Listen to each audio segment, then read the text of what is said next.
नमस्कार दर्शक मित्रों, आप देख रहे हैं राष्ट्र प्रथम और मैं हूं तपस्वी आचार्य। एक रोचक बात लेके आज मैं यहां पर आपके पास आया हूं। प्रधान सेवक नरेंद्र मोदी 2 दिन के लिए गुजरात के दौरे पर चल रहे हैं। गुजरात में नरेंद्र मोदी काफ़ी सारे नए काम और नई सौगात लेकर आए हुए हैं। एक बात बताऊं तो प्रधान सेवक नरेंद्र मोदी ने अपने कार्यकाल में कई ऐतिहासिक फैसले लिए हैं, जिसमें से काफ़ी फैसले सितंबर महीने में लिए गए हैं। ये बात मैं फिर से दोहराऊंगा दोस्तों कि प्रधान सेवक नरेंद्र मोदी ने अपने कार्यकाल में कई ऐतिहासिक फैसले लिए हैं, जिसमें से काफ़ी फैसले सितंबर महीने में लिए गए हैं। अब ये कहना मुश्किल है कि यह एक रणनीति है या फिर एक संयोग।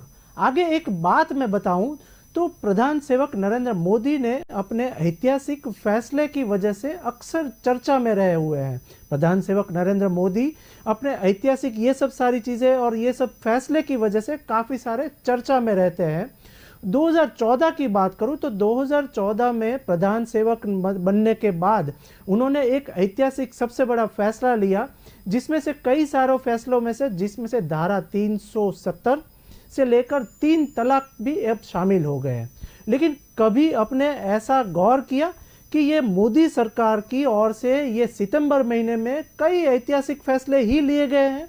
जैसे आज यानी कि 29 सितंबर को ही सर्जिकल स्ट्राइक हुई थी। जी हाँ दर्शक मित्रों, मैं फिर से बोलूँगा कि सर्जिकल स्ट्राइक की जो डेट थी वो भी 29 सितंबर थी। इसके अलावा कोई भी फैसला हो, वो फैसला आप मार्क करिएगा, मोदी सरकार ने जो फैसले लिए हो मैक्सिमम सितंबर महीने में लिए हुए। इसके अलावा मैं बात करूं तो जो फैसले मोदी सरकार ने सितंबर महीने में लिए हुए उसकी मैं बात करूं तो साथ ही में 2022 के सितंबर महीने में 2 बड़े ऐतिहासिक फैसले और लिए गए। वो फैसले लिए गए वो पहले कोई बार सितंबर महीने में ऐतिहासिक रहा है।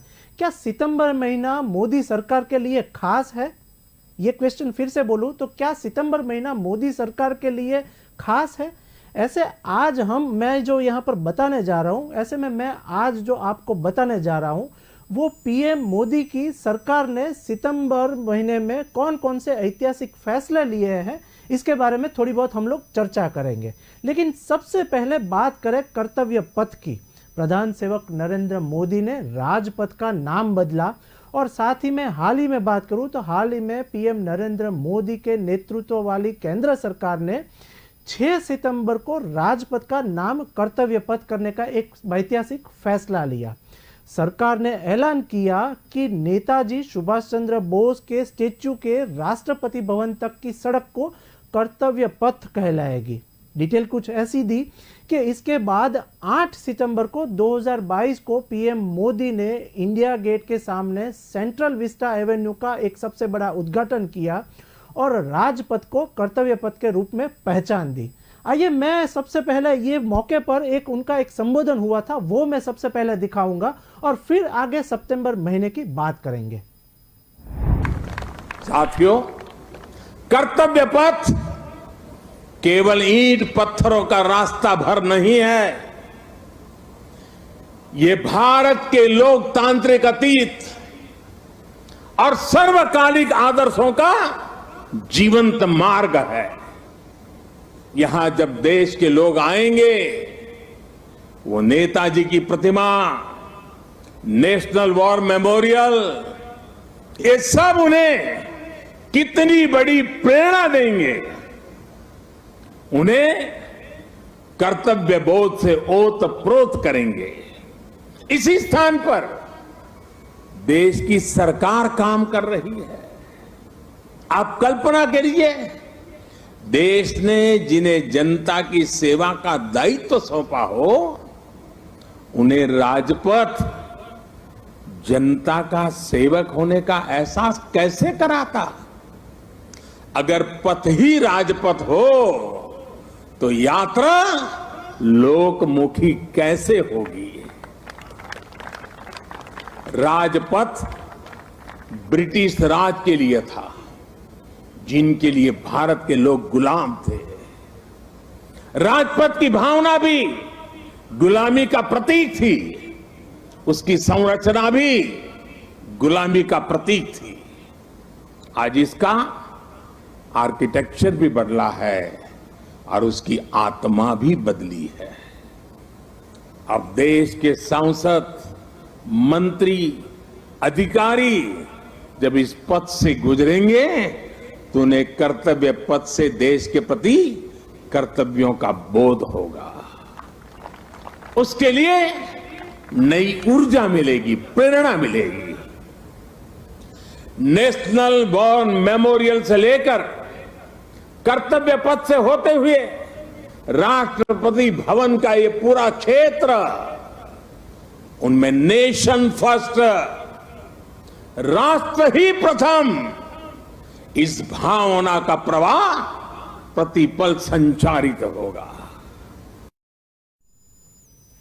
अब बात करें मोदी सरकार के दूसरे फैसले की, तो दर्शक मित्रों, मोदी सरकार ने दूसरा जो अहम फैसला लिया वो सर्जिकल स्ट्राइक।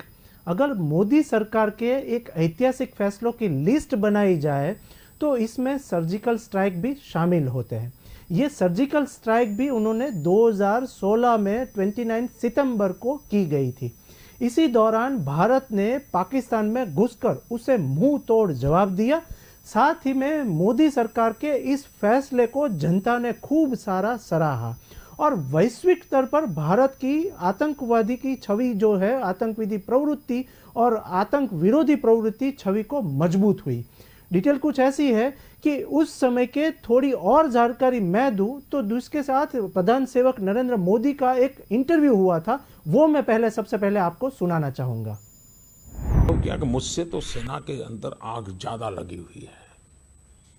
वे किसी भी हालत में इस परिस्थिति में देश के जवानों के मॉरल के लिए भी उनको न्याय दिलाना चाहते हैं। तो मैंने उनसे कहा कि आप पूरा डिजाइन करके लाइए, मेरे पास क्या है, क्या रिक्वायरमेंट है।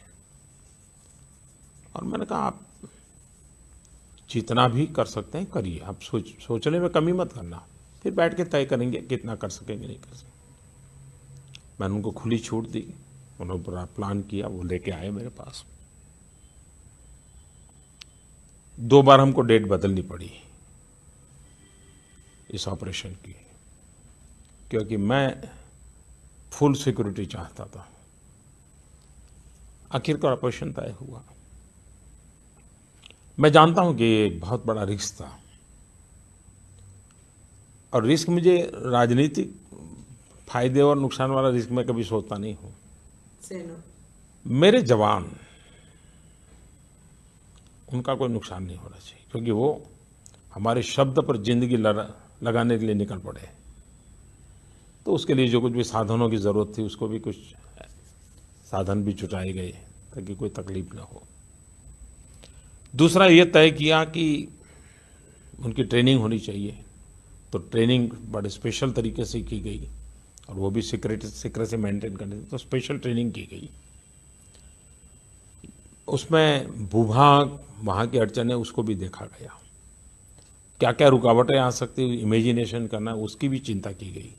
और मैं इन चीज़ों को, मेरे लिए एक बड़ा लर्निंग एक्सपीरियंस था, तो मैं भी उसको ज़रा बड़े चाव से समय दे करके देखता था कैसे कर रहे हैं, क्या कर रहे हैं, और मुझे भी एक सीखने को मिल रहा था।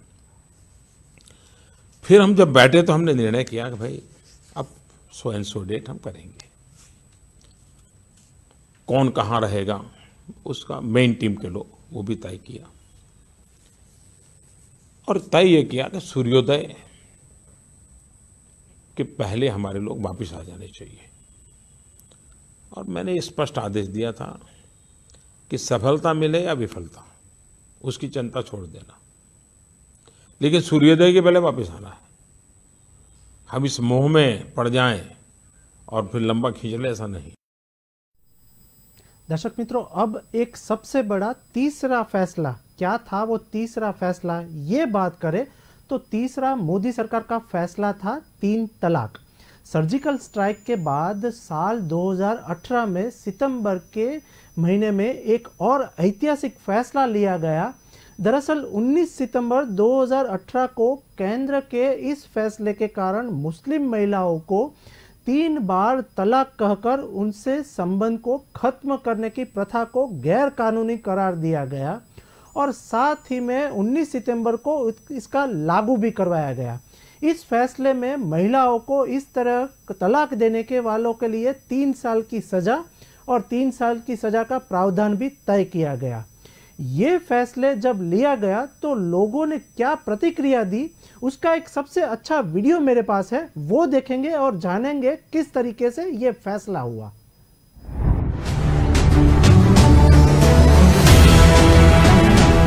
तीन तलाक के खिलाफ बनाया गया कानून कांग्रेस समेत तमाम दलों ने कितनी ही कोशिशें की कि मुस्लिम बहनों और बेटियों को इंसाफ न मिल पाए, अधिकार न मिल पाए। कितनी ही बार उन्होंने कानून के रास्ते में रोड़े अटकाए, लेकिन हमने मुस्लिम माता और बहनों को जो वादा किया था, हमने उसको निभाया।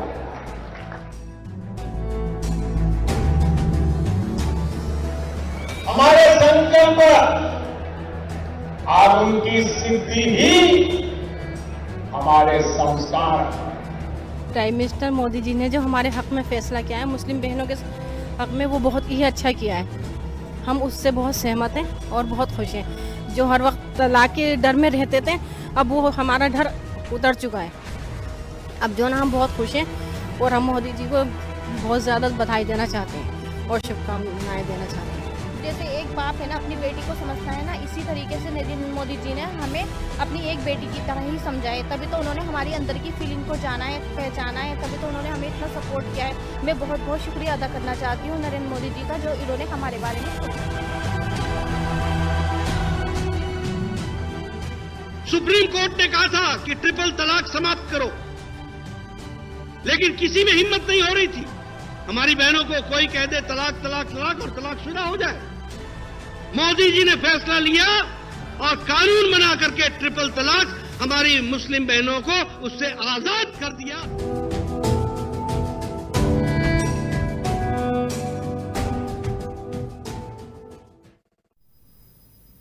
और अब बात करनी है दर्शक मित्रों देश की सुरक्षा के लिए गए फैसले की। तो PFI पर बैन, नरेंद्र मोदी सरकार ने फिर से एक बहुत ही ऐतिहासिक फैसला लिया, वो था PFI पर बैन। बुधवार को यानी 28 सितंबर 2022 को ही मोदी सरकार ने पॉपुलर फ्रंट ऑफ इंडिया यानी कि PFI और उसके सहयोगियों को गैर कानूनी घोषित कर दिया। केंद्र ने इन सभी पर 5 साल के लिए बैन लगा दिया और इस फैसले को मोदी सरकार की ऐतिहासिक फैसलों में शामिल किया जा रहा है। बता दें कि केंद्र सरकार लगातार PFI पर कार्यवाही कर रही थी और इस पर बैन लगा दिया गया। PFI बैन लगाने के ऊपर बीजेपी के एक वरिष्ठ नेता और एक जनरल सेक्रेटरी अरुण सिंह क्या बोल रहे हैं, वो एक मैं वीडियो दिखाना चाहूंगा आपको। जरूरी है कि देश को एक रखने के लिए, अखंड रखने के लिए इस पे बैन होना चाहिए। ये सिद्धरामैया की सरकार थी, उस समय भी 23 से अधिक हिंदुओं की हत्या हुई थी। राजस्थान में भी जिस प्रकार से कई जिलों में, करौली में, जोधपुर में, कई जिलों में, उदयपुर में, कई जिलों में वहां पे दंगा हुआ। उसी समय हम कहते कि PFI का उस पर हाथ है, सोची समझी षड्यंत्र के रूप में हाथ था। यहां तक कि जब यहाँ पे भी सरकार थी हमारी, इनकी सिद्धरामैया की सरकार थी, उस समय भी 23 से अधिक हिंदुओं की हत्या हुई थी, प्लान्ड वे में हत्या हुई थी।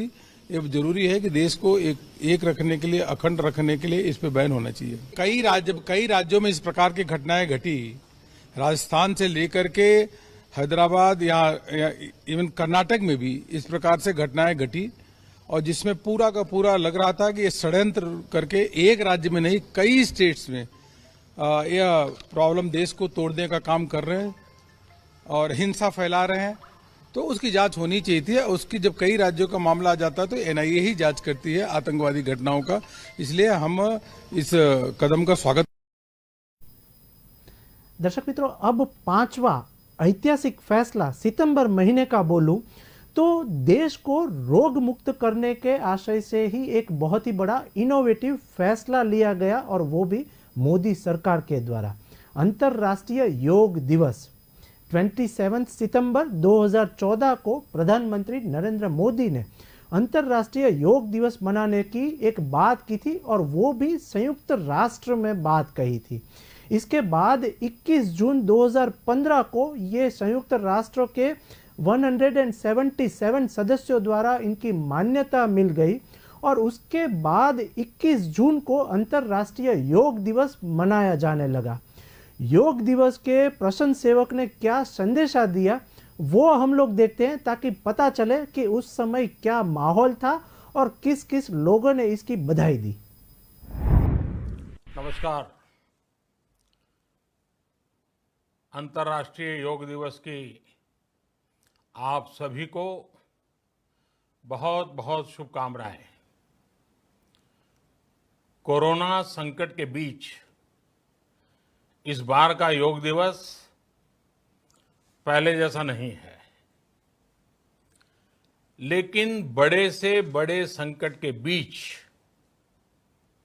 नया रास्ता बनाना यही तो मनुष्य का स्वभाव है।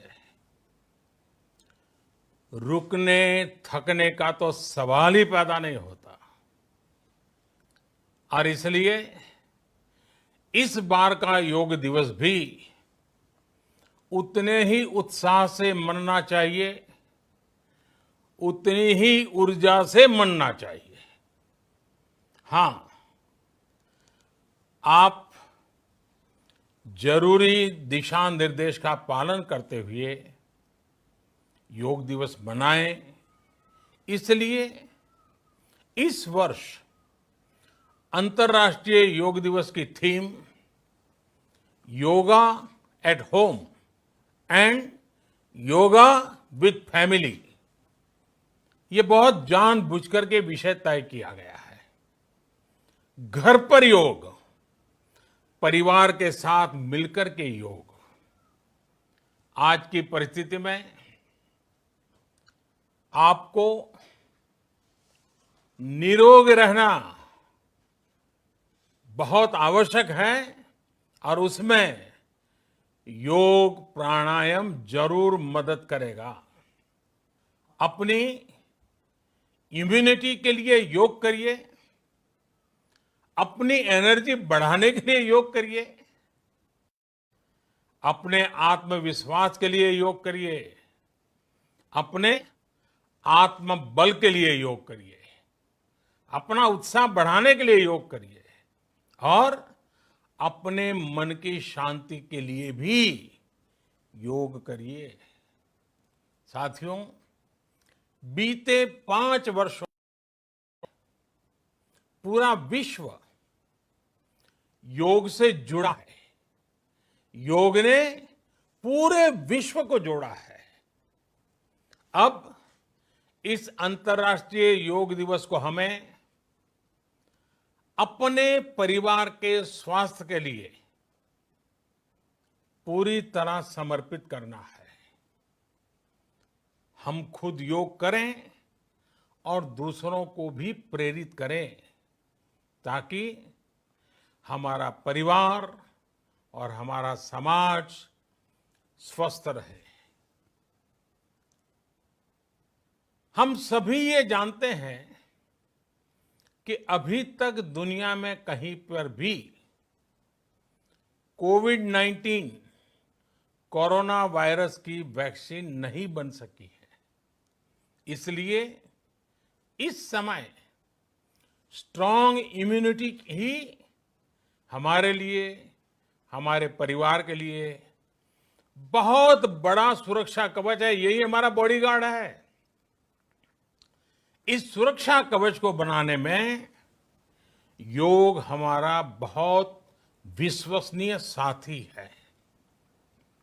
मैंने हाल के दिनों में लोगों को योग से जुड़े अपने वीडियो पोस्ट करते देखा है। कई लोग 21 जून को कैसे घर में योग दिवस मनाएंगे, इसे लेकर भी बहुत कुछ लिख रहे हैं, वीडियो भी पोस्ट कर रहे हैं। इस वैश्विक महामारी के बीच ये बहुत सकारात्मक संकेत है। मुश्किलों में मुस्कुराना, संकट के समय में संयम, ये भी तो हम योग से ही सीखते हैं। आप योग करें, खूब योग करें, स्वस्थ रहें, शांत रहें, प्रसन्न रहें। एक बार फिर आपको योग दिवस की बहुत बहुत बधाई, बहुत बहुत शुभकामनाएं। धन्यवाद। तो दर्शक मित्रों, सर्जिकल स्ट्राइक हो, पीएफआई बैन हो या फिर 3 तलाक का ऐतिहासिक फैसला, ये सभी फैसले जो लिए गए वो सितंबर महीने में लिए गए और वो भी नरेंद्र मोदी के नेतृत्व में लिए गए।